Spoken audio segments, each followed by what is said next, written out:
En el antiguo Egipto, un faraón muy malo había ordenado que mataran a todos los bebés varones hebreos. Este faraón temía que los hebreos se volvieran demasiado poderosos y amenazaran su reino. Así que, en un intento de controlar a la población hebrea, emitió este cruel decreto. Una mamá, desesperada por salvar a su hijito, lo puso en una canasta y la dejó flotando en el río Nilo. Con lágrimas en los ojos, rezó para que alguien encontrara a su bebé y lo cuidara.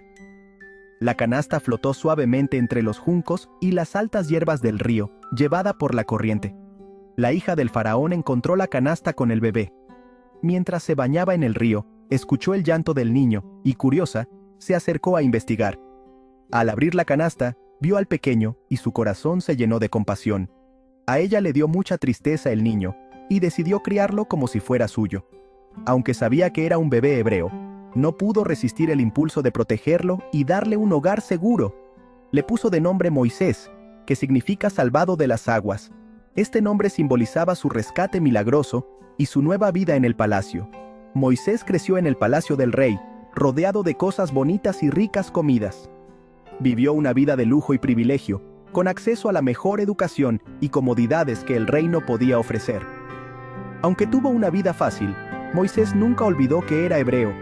Su madre biológica, que había sido contratada como su nodriza, le contó sobre su verdadero origen y su pueblo. Un día, vio cómo un egipcio maltrataba a un esclavo hebreo. La injusticia y la crueldad de la escena lo llenaron de ira y tristeza. Moisés se enojó mucho, intervino y mató al egipcio. Fue un acto impulsivo nacido de su deseo de proteger a su gente, pero también uno que cambiaría su vida para siempre. Con miedo de que lo castigaran, Moisés escapó de Egipto y se fue a la tierra de Madián. Sabía que no podía quedarse, pues su vida estaba en peligro. Ahí se casó con Séfora, la hija de un sacerdote llamado Jetro, y trabajó cuidando ovejas durante muchos años. En Madián, Moisés encontró paz y una nueva familia, alejándose de su pasado en Egipto, pero sin olvidar nunca a su pueblo. Un día, mientras Moisés cuidaba las ovejas de su suegro Jetro cerca del monte Horeb, también conocido como el Monte de Dios, vio algo increíble que cambiaría su vida para siempre. Una zarza ardía en llamas, pero no se quemaba. Este fenómeno era tan extraño y asombroso que Moisés no pudo evitar acercarse para investigar más de cerca. Curioso y cautivado por la visión, Moisés se acercó a la zarza para entender qué estaba sucediendo. Nunca había visto algo así en todos sus años en el desierto. De repente, una voz poderosa y divina le habló desde el fuego, llamándolo por su nombre: «Moisés, Moisés». La voz resonó en el aire, llenando a Moisés de asombro y temor. Era Dios, que se le apareció en forma de una llama ardiente. La zarza no se consumía, simbolizando la presencia eterna y poderosa de Dios. Dios le dijo a Moisés que sabía que su pueblo sufría en Egipto bajo la opresión del faraón. Le reveló que lo había elegido para una misión sagrada: liberar a los israelitas de la esclavitud y guiarlos hacia una tierra prometida, una tierra de leche y miel. Al principio, Moisés no quería hacerlo. Dudaba de sus propias capacidades y pensaba que no podía con una tarea tan grande. Se sentía pequeño e insignificante ante la magnitud de la misión. Pero Dios le prometió que lo ayudaría en todo momento.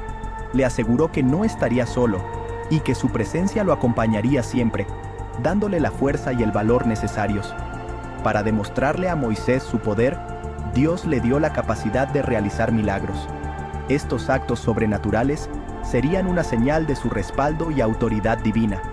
Con estos poderes, Moisés podría demostrarle al faraón y al pueblo de Israel que él era un enviado de Dios. Así, Moisés aceptó su misión, confiando en la promesa divina y dispuesto a enfrentar los desafíos que vendrían.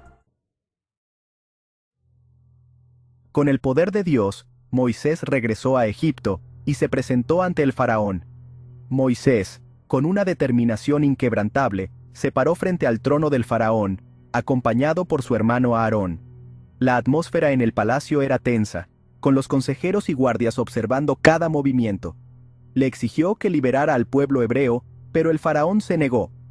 El faraón, con una mirada de desprecio, rechazó la petición de Moisés, negándose a liberar a los esclavos hebreos que construían su imperio. Como el faraón no quiso escuchar, Dios envió 10 plagas terribles sobre Egipto. Estas plagas no solo afectaron la vida cotidiana de los egipcios, sino que también desafiaron la autoridad y el poder del faraón. El río Nilo se convirtió en sangre, el agua vital para la vida y la agricultura se transformó en un río de sangre, causando horror y desesperación entre la gente. Muchísimas ranas invadieron la tierra, cubriendo cada rincón de las casas y los campos, haciendo la vida insoportable para los egipcios. Nubes de mosquitos y moscas atormentaron a la gente y a los animales. Los insectos se convirtieron en una plaga constante, afectando la salud y la higiene de todos. Las cosechas fueron destruidas por el granizo y las langostas, arruinando la fuente de alimento y sustento de los egipcios, llevando al hambre y la desesperación. La oscuridad cubrió Egipto durante 3 días, una oscuridad tan densa que nadie podía ver ni moverse, sumiendo a la nación en un miedo profundo y paralizante. Y una enfermedad mortal mató a todos los hijos mayores de Egipto, tanto niños como animales. El dolor y el luto se extendieron por todo el país, afectando a cada familia. Con cada plaga, el faraón se ponía más terco y no quería liberar a los israelitas. Su orgullo y obstinación lo cegaban ante el sufrimiento de su pueblo. Pero la 10ª plaga, la muerte de los primogénitos, lo obligó a cambiar de opinión. Finalmente, el faraón, derrotado y devastado, accedió a liberar a los israelitas, permitiéndoles salir de Egipto hacia su libertad. El faraón, triste por la muerte de su propio hijo, finalmente dejó ir al pueblo hebreo. Los israelitas, guiados por Moisés y Aarón, salieron de Egipto rápidamente, llevando solo lo que podían cargar. Este evento, conocido como el Éxodo, significó el final de muchos años de esclavitud para el pueblo de Israel. Era el comienzo de su viaje hacia la libertad y la tierra que Dios les había prometido. Pero la libertad no sería fácil.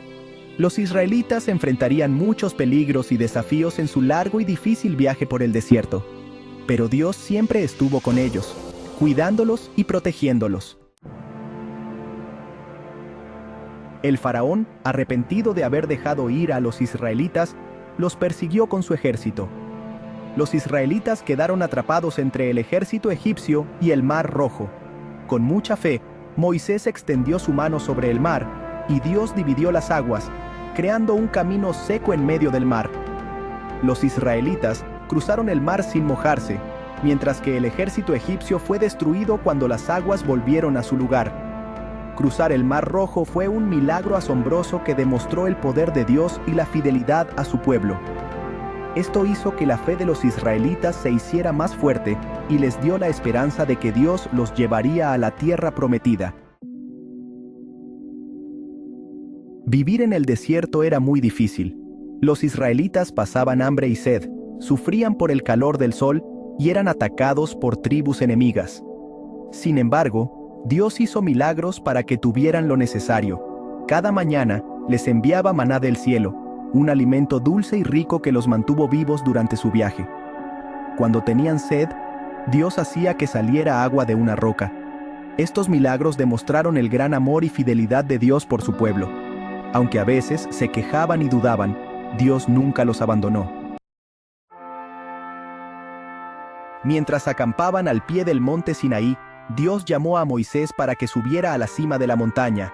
Allí, le dio a Moisés los 10 mandamientos, unas leyes divinas que serían la base de la vida moral y religiosa del pueblo de Israel. Los 10 mandamientos enseñaban al pueblo a adorar solo a Dios, a honrar a sus padres, a no matar, robar, mentir o desear cosas que no les pertenecían. Eran una promesa de amor y obediencia entre Dios y su pueblo. Los 10 mandamientos no eran un castigo, sino un regalo de Dios, una guía para vivir una vida buena y con sentido. Eran una señal de la relación especial entre Dios y su pueblo elegido. Después de 40 años de caminar por el desierto, los israelitas finalmente llegaron a la tierra prometida, una tierra donde había mucha comida y felicidad. Guiados por Josué, el sucesor de Moisés, los israelitas conquistaron la tierra y formaron una nueva nación. La tierra prometida representaba un nuevo comienzo para el pueblo de Israel, un lugar donde podían vivir en libertad y adorar a Dios en paz. La historia de Moisés y el Éxodo nos muestra el poder de Dios para liberar a su pueblo, su fidelidad a sus promesas y su amor infinito. Es una historia de esperanza, valentía y la búsqueda de la libertad.